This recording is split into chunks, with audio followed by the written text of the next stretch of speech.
Hey everybody, welcome to Hockey Skate Down. Before we get into the video, I just want to say thank you to all my subscribers. If you want to join our hockey team, it's free. Click subscribe, hit the notification bell to all. Thank you all so much, and let's get started. So, it begins already. We saw that Nemec got hurt a little while ago playing in that Slovakian game.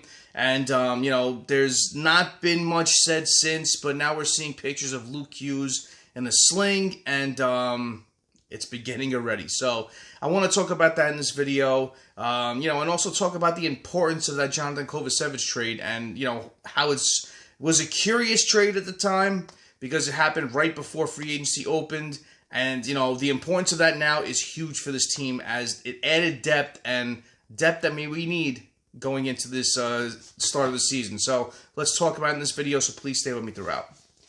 So, we saw some interesting tweets go out after the injury of Nemec. The doctor of the Slovak men's national team said that Nemec had an upper body injury. The good news is that nothing is broken or dislocated, but it is painful. Nemec will have more tests, and that was to determine if he would play that upcoming Sunday game.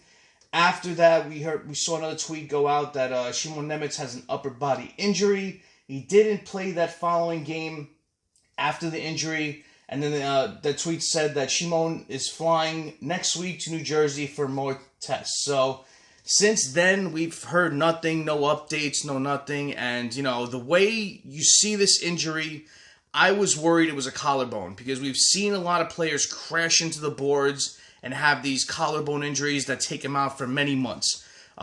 It's encouraging to see that the tweet that said that there was nothing broken or dislocated, so maybe it was maybe it was just a bruise or something that it needs some time to heal. So, but when you're watching that video, you saw the way the two players crashed into the boards. You saw Nemec on the ice on his stomach, kicking his feet. You saw him go to the bench and kind of rubbing his shoulder. You knew something was up, and you saw him go down the tunnel. And since then we haven't heard a peep.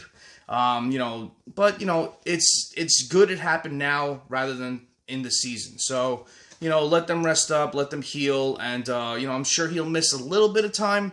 Hopefully it's not too much. So, then after that comes today. We saw a picture going around social media of Luke Hughes in a shoulder sling. And, damn, these were two players I was looking forward to really seeing. I know Tom Fitzgerald has made a lot of, impactful moves to this organization on this offseason, but, we're bringing in Markstrom, we're bringing in Pesce, and Dylan, and Nason, and Cotter. He added a lot to this team, and, to see what, and bringing back Tatar. I don't want to, take away from that as well, but, these were two players we were looking forward to seeing how they were going to follow up with this season, and see them take their next steps, and to see them suffer these sort of injuries, it makes that Johnathan Kovecevic trade that much more important to this team. It added depth on that right side. Now you have Hamilton coming back healthy, hopefully.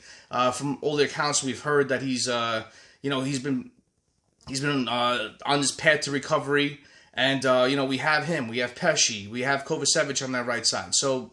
We have three big defensemen that can, play on that side, so we're okay with that. Then you have Seamus Casey, and I know Tom Fitzgerald is not going to want to rush him to play this year, but we do have the luxury that if he impresses in training camp, there is that option there as well, but I'm sure he will start the season with Utica. Then on that left side, with Luke Hughes, the biggest injury with that, it creates a hole. And, it's a hole that you have Siegenthaler there, you have Dylan there, so you added that toughness with Dylan you needed, you have Siegenthaler back, hopefully healthy, and then, it opens up a spot for someone. And, with the recent PTO signing of Zaboral, you have that option, you have Santeri Hataka, who I desperately want to see a lot more of.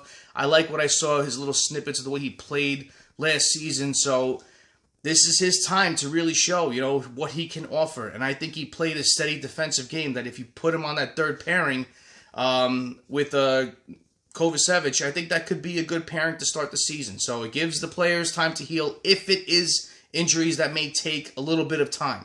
With Nemec, we know it's nothing very, very severe, so that's good. But the Luke Hughes thing is puzzling. We saw with all the stuff coming out in the offseason of him being on the cover of NHL 25. You saw an image going around of him looking a bit more buff. So he's put in his work this offseason.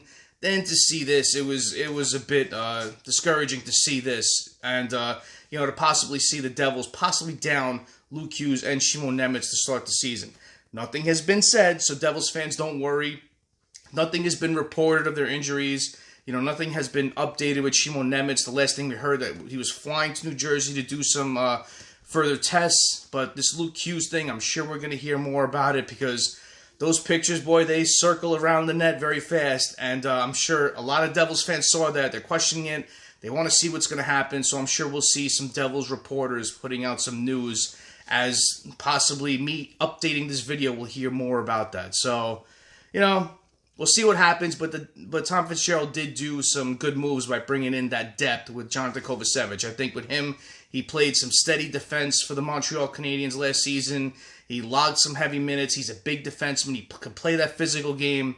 So we have that luxury with him, and the curiosity of who will be that other player if Luke Hughes is out to start the season. So, what do you Devils fans think about this? Comment below and let me know. And